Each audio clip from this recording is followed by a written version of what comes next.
Ready to snag that awesome project from GitHub and dive right into coding it in Visual Studio Code? Let's do it. First, head over to the GitHub repository you want to clone, locate the green code button.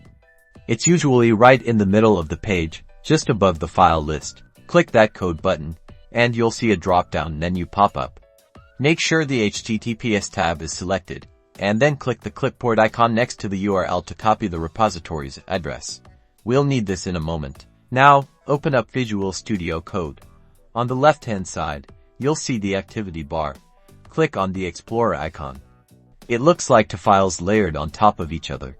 If you don't have a folder open yet, you should see an option labeled Clone Repository or Clone Repository from GitHub. Click on that.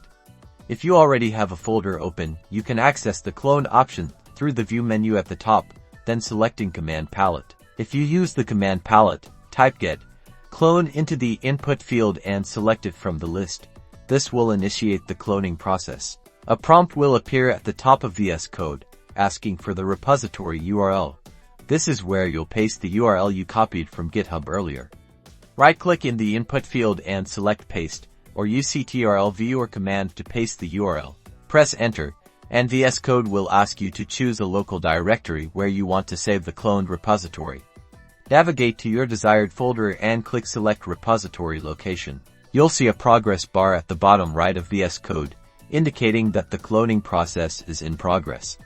This might take a few seconds or minutes, depending on the size of the repository and your internet connection.